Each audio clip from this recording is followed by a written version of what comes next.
আমরা এখন দিল্লি এয়ারপোর্টে এসে পৌঁছেছি। Delhi airport gate number 11 immigration হয়ে গেছে, সিকিউরিটি চেক হয়ে গেছে। আমাদের প্যারিস এর ফ্লাইট 11 নম্বর গেট থেকে দিচ্ছে। আমরা ওখানে বিশাল লম্বা এয়ারপোর্ট, হাঁটতে হাঁটতে পা ব্যথা হয়ে গেছে সব। এখন এখানে এসে হাত মুখ ধুয়ে এখন ফ্রেশ হয়ে আমরা এখানে বসেছি।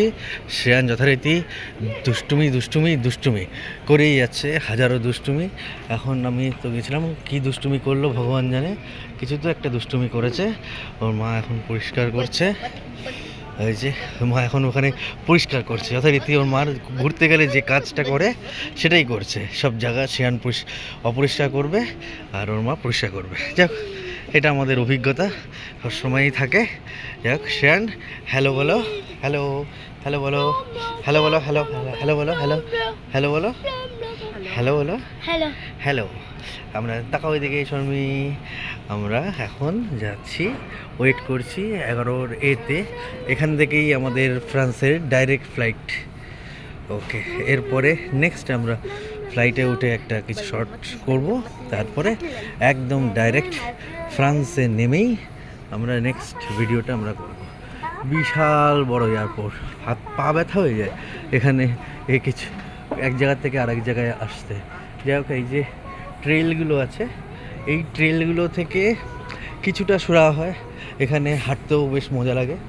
এই যে ট্রেলগুলো যাচ্ছে সবাই এখানে, এটাও চলছে, দেখতে পাচ্ছ, এটা চলছে। বেশ লম্বা ট্রেল, কিন্তু এটা বিশাল বড় এয়ারপোর্ট।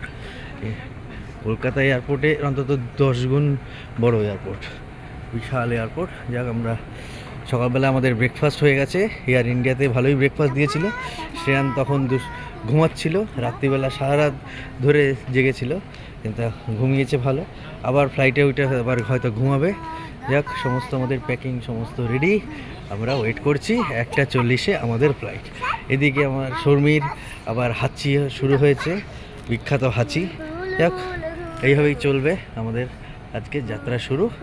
ওকে বন্ধুরা, নেক্সট দেখা হচ্ছে আমাদের ফ্লাইটের মধ্যে একটা শর্ট করব, তারপর প্যারিসে।